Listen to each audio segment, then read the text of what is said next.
Oh yes, sexy biscuits. Nice. Long Boys Blues, 1975. A YouTuber is on the rise. Reviewing games and sometimes friends used to bug him. Long Boys Blues, 1975.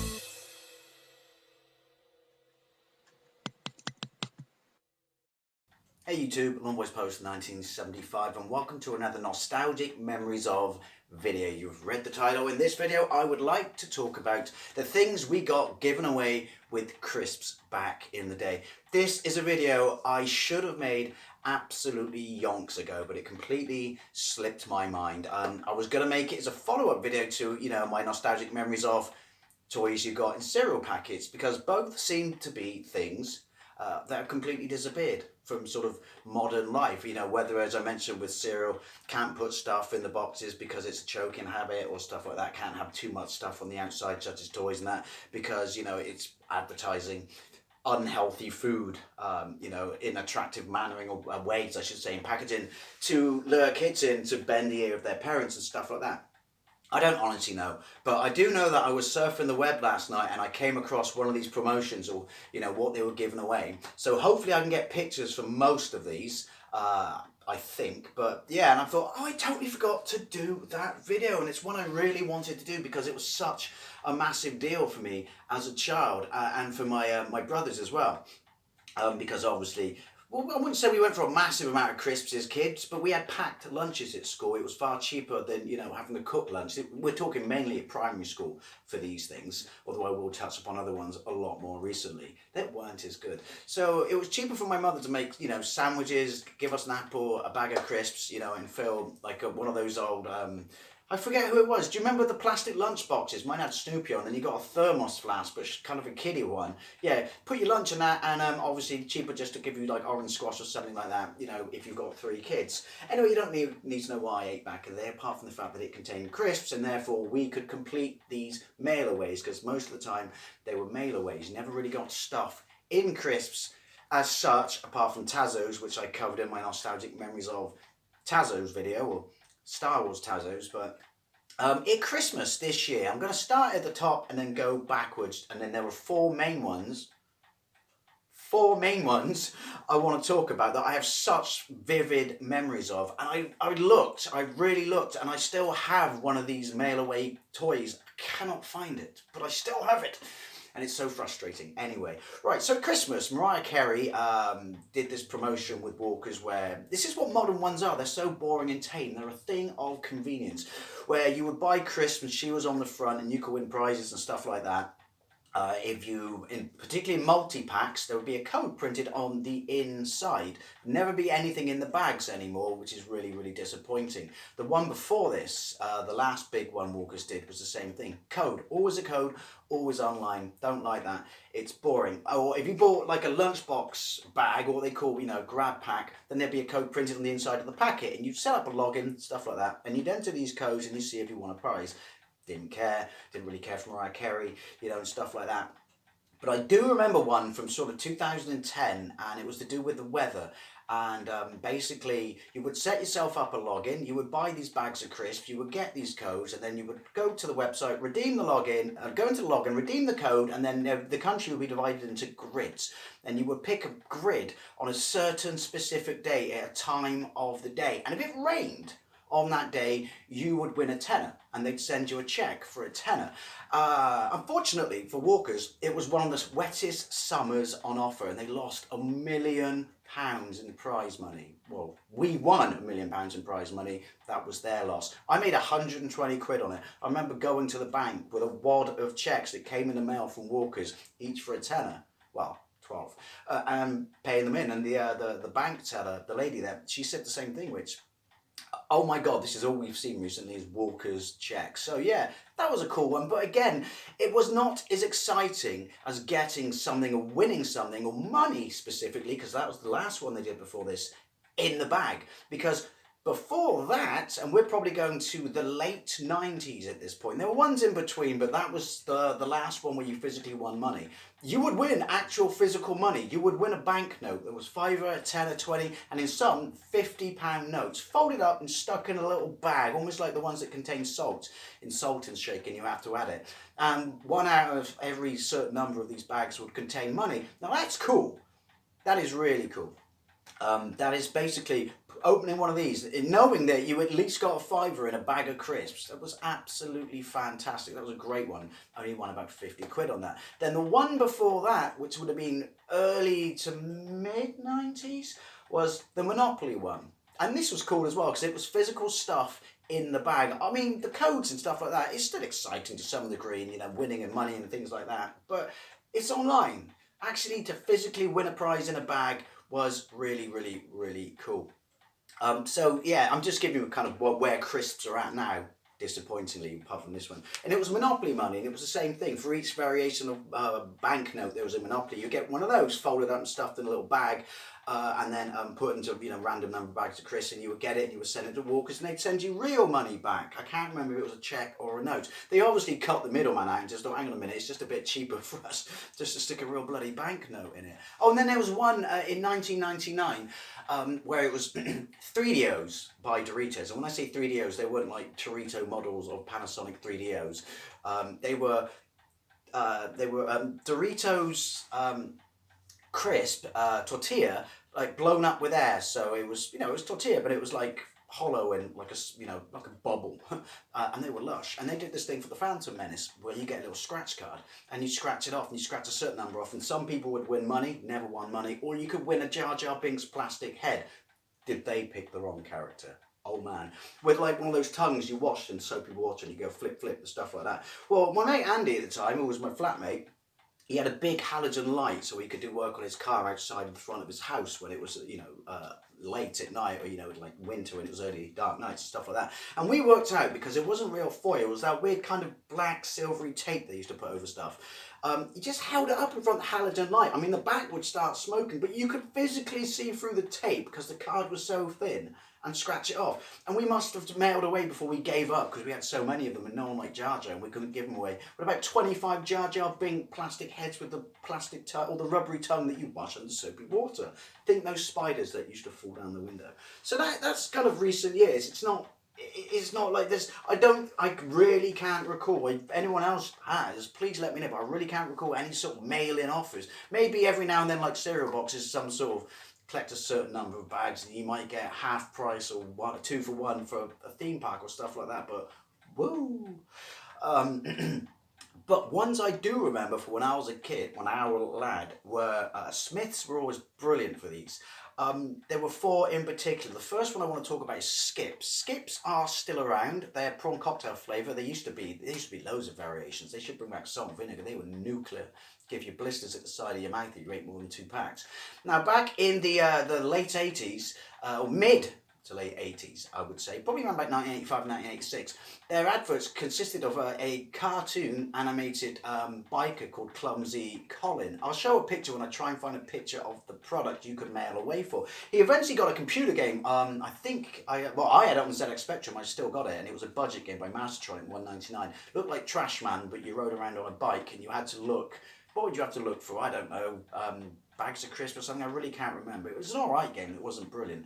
But yeah, they did this often because every start there'd be a number of different, you know, intros on their adverts, like mini cartoons featuring Clumsy Colin. And guess what Clumsy Colin was?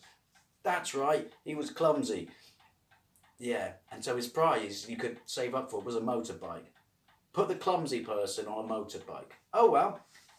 But yeah, you would save up a certain number of bags and then you'd mail them away. It was probably like 25 and then you'd send 75p. And in those days, you could even just put a 50p coin, a 20p coin and a 5p coin. You didn't have to necessarily write checks. You'd sellotape them down to your letter with your address and stuff like that. You never washed a bag of crisps out. They were prawn cocktail. That envelope must have whiffed. That must have been a horrible job.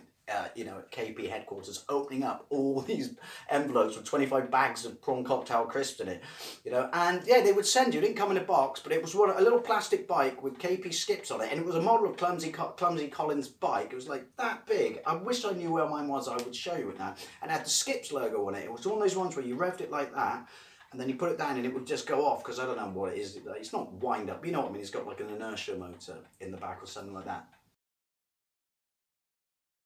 That was fantastic. I don't remember my brothers getting that one. I think I was the only person who liked skips. I don't remember any of my mates getting one. Absolutely loved it, because obviously, I mean, what am I in 85? I'm 10. So, you know, I'm still kind of playing with toys. It's absolutely fantastic. I like the adverts on TV because they were cartoons. Cartoons are cool. And also, I just got the game on the Spectrum, and Mastertronic were a big mate because they were $1.99 games, you know, on the Spectrum. So I could afford getting a Mastertronic game pretty much every week then, you know, with my pocket money. Actually, I don't know, £2 in 1985, that was probably, what would that be with inflation? Yeah, pretty sure now I had to save a little bit more than that. But that was awesome. I remember that. I really remember that, because that was a step above of the other stuff that was knocking around at the time. Another one I absolutely loved. I want to say they were Smiths or KPs. They don't make these crisps anymore. They were called Skydivers, and it was corn, and it just almost looked like a little circle with a stick man body on it, like that. They still do these sort of things with Transform Attack, or you know, the ones, those pound shop crisps.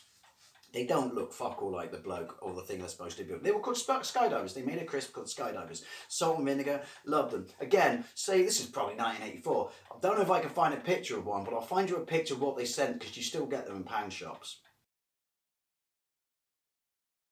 You saved up again. It was always 25. It was always 25 bags of something. You saved up 25 bags, and then you'd mail them away. Again, salt and vinegar, probably not a very pleasant job at the other end when someone had to open it up, because we're talking the 80s. It was all done by hand, with probably a very small group of people.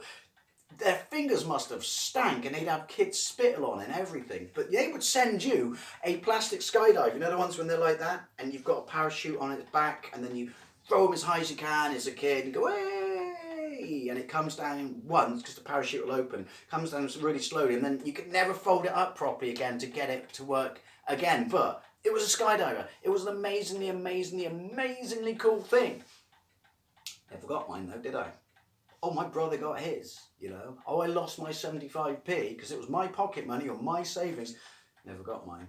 But my mum made me and my brother share his, which is a bit of a jip, really, because he put on all those calories and he paid for it, even though you could argue I kind of paid for it in a way. But that sharing moment didn't go down well. But our dad actually showed us, and he kept like preparing it so we could do it more than once. And it sounds really, you know, especially by today's standards. Again, I'm like 9 at this point. I'm like 9 at this point. So this was cool. I mean, you know, there were better toys around and stuff like that, Matchbox cars and things like that, Corgi cars, you know, Transformers and that. But this was something that came free in the mail from collecting bags of stuff that you ate, that you absolutely loved. It was, yeah, it was a real moment, you know. And again, these mailing things, I mean, they did them with cereal, but, you know, you never really, apart from the ones I mentioned later on, but those were kind of more adult, when obviously money, you never really got stuff directly in the bag, unless you can remember. I can't really remember. But it was still magical. Mail-ins were brilliant, but as a kid, it was absolute bloody murder, because you would always see the dreaded words on the back of the packet, which was, please allow 28 days for delivery, and they always sent it second class, which I'm pretty sure you paid more than enough for first class, you know, delivery. But yeah, I mean, that was a big one. Every kid loved skydivers and stuff like that. They were all over TV and things like that, you know, in movies, and, you know, they were like in Full Bear and stuff like that. It was everywhere, you know, record breakers, things like that, charity drives on TV. Kids just love skydivers. Kids love planes and people jumping out of planes. So, I never got mine, but that was really cool, because our dad, you know, helped us with it. It didn't break the first time, because you could buy these in pound shops. Buy one, I dare you, and get it to work more than once. I mean, obviously they released Action Man or G.I. Joe outside of this country to the rest of you, and those were made out of cloth and stuff, so you could refold their instructions, but these didn't. But it was still bloody cool. It was still something in the mail that you got for eating your favourite crisps. I mean, it was reward for eating nice things. That's ultimately what this is. There was another one I remember, which sounds a bit lame, but it's not, and it was the movie poster for Indiana Jones and the Temple of Doom. So this would have been 1984. So I would have been 9. So too young to see Indiana Jones. But it was all over TV, that movie. They were, you know, showing you how they made it and stuff like that, and featurette some of it running on Blue Peter, that kids show in the early afternoon, or late afternoon I should say, you know. And yeah, so it was a big deal, and we all knew who Indiana Jones was, because at this point Raiders of the Lost Ark would have been on TV a few times. So this was a big deal, a sequel, and still my favourite Indiana Jones movie. People say the Temple of Doom is the worst one. They're just confused. They're just wrong. It's the best one, and not just because it's the darkest one, which puts a lot of people off. It's just the best one. Anyway, so you would get a movie poster. When I say movie poster, I don't mean like a little skimping on it, one like this. It was obviously folded up into, when it was folded into, not quarters or eighths, I guess, each bit was a piece of A4 size, so you could see it. Obviously it was folded up to come through the mount, but it was the movie poster, you know, where you see him in the silhouette, and it's got the statue behind him with the chains coming out of the hands. It was fantastic. I mean, it had a Smiths logo, because this came with Smiths crisp. So I think it would have been, and you would have had the cool logo for all these mail-in things. It would say on the front of the bag of crisps, free, you know, Indiana Jones and the Temple of Doom movie poster, or free, you know, skydiver, like a little emblem in the bottom left-hand corner to catch kids' eyes, to make them go moan to their parents or nag their parents, I want this, I want this, I want this. You know, not only because even back then, you know, in the early to mid 80s, your parents probably weren't like, you load them up on salt that much, what, 25 bags? But again, a bag a day through your, you know, your lunches at school, perfectly doable. It was all about catching the kids' eyes, anything. The same with cereal, to make the sale. And obviously, like the skydivers, much of these things were cheap as chips. Although Smiths, when it comes to stuff like this, you know, Indiana Jones, and it would have been across their entire range, by the way. It was always across their entire range. I can't remember, because Smiths isn't a thing now. They keep the brand around for a certain number of things, but it's owned by Walkers. But all the ones that, you know, like Smith Square Crisps that are now owned by, you know, the popular ones that are owned by Walkers, they just don't say Smiths on them anymore. They just keep the less popular ones around from back in the day. Sorry, I'm off tangent. But the point is, I can't remember what it was. It was just across everything. I think it was like that, you know, just a regular, normal crisps. So it would have been like, you know, cheese and onion, salt, vinegar, ready sorted. Because that's all we had back then. Because it was, you know, prehistoric times, early times. So yeah, only a 4-digit number. 3 TV channels. Damn, I miss those days. So this was, that would have cost Smiths a lot, because they would have had to have done, you know, or pay money to Paramount. It's Paramount, isn't it? I'm pretty sure, to get the license. But it was a size of a movie poster. When you used to queue up for stuff, not like now where they're all small. Back then, when you used to go to the cinema, they would have, once you got inside, they would have the movie posters, and they probably still do now, but I don't, you know, the movies I go to are the cheap ones downtown, like Odeon, so they don't. But Showcase does, and it's the full-size movie poster. And I've looked them up, and if you've got these things now, seriously, a Smith's Crisp Indiana Jones and the Temple of Doom movie poster, it's worth a bloody fortune, even though it's got fold creases in it. And so I had one, my brother had one, my older brother had one, and these are on our walls for years. But it was, even though we weren't old enough to see the movie, it was relevant, because it was, you saw the you know, the little adverts for it on TV. You saw that it was featured on Blue Peter, and they show you how they made it and stuff like that. I remember that, because yeah, it was a little mini featurette documentary in Blue Peter where they showed you the minecart scene and stuff like that. So Indiana Jones was cool, and not being able to see it, but you wanted a piece of it. So an Indiana Jones Temple of Doom movie poster, absolutely amazing. Like I said, it was on my wall for absolutely years. These are the ones I have the strongest nostalgia for. There were other ones, but these ones I just really, really vividly remember. And the final one I want to talk to, which was just absolutely fantastic. I mean, it's Back to the Future. So I've loved Back to the Future from day one. I mean, I'm a broken record when I say this. It's never wavered from being my favourite movie of all time. Why did I not keep this? Why did I not take better care of this? Because it was cardboard. I'm pretty sure it's worth a fortune. I'll show you a couple of pictures now. So basically, it was Smiths again, and you had to collect. And just, you know, it was a promo because Back to the Future had just come out. I just seen it. I loved it. I remember when you used to sit around the table with the other kids, when you had to sit on the pack lunch table, because you weren't allowed to sit with the kids who had money, who could have a cooked dinner every day at primary school. And you used to, you know, you used to look at the bag and you used to fold it away and put it back in your lunchbox and stuff like that. and keep it because you were saving for these. So I was really hyped for this one. Back to the Future board game. Now, obviously, excuse me, Windy Pops, it's this talk of crisp. Even as a kid, you knew you weren't going to get something like Connect 4 quality or something came in a cardboard box or something like that. It was flat pack. It came in, A3 size envelopes and A4 size envelopes. But it was a board game based on the events of the movie where you would roll a die to control it. Good enough for me, and it was phenomenal. It was flat pack, and you had to put together. I'll see if I can find a picture of the board.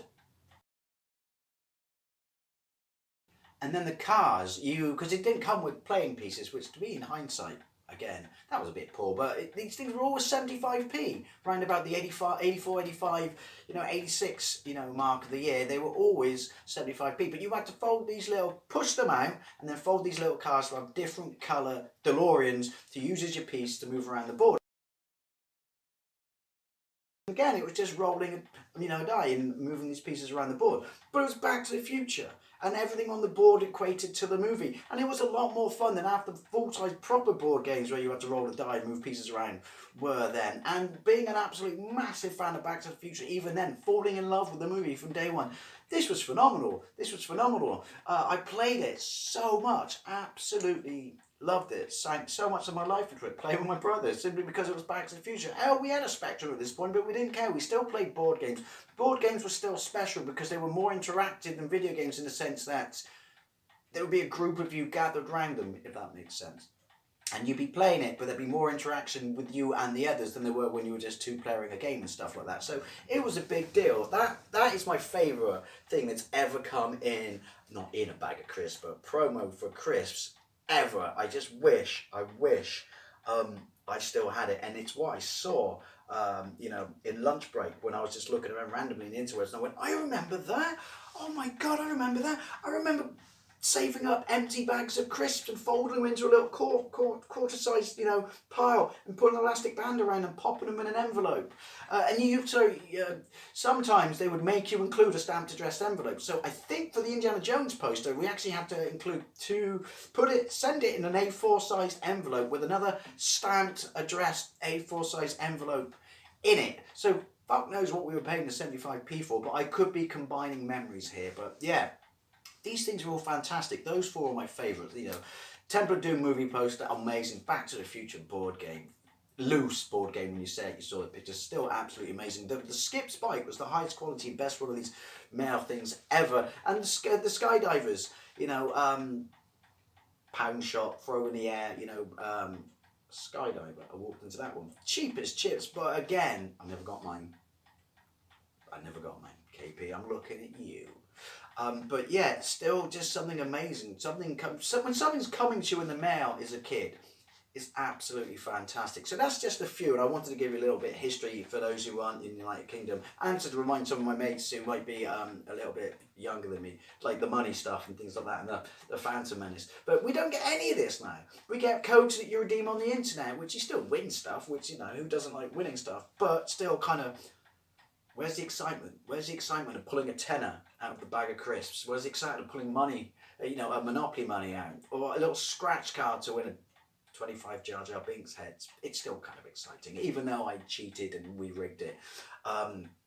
Never won money though. We were so sure we were onto a winner with that one because we could see through it. It makes me wonder if anyone won money on that. But the ones who you saved the bags up that I mentioned, timeless. They were absolutely fantastic. Like I said, getting something in the mail as a kid alone made you feel big and important and special.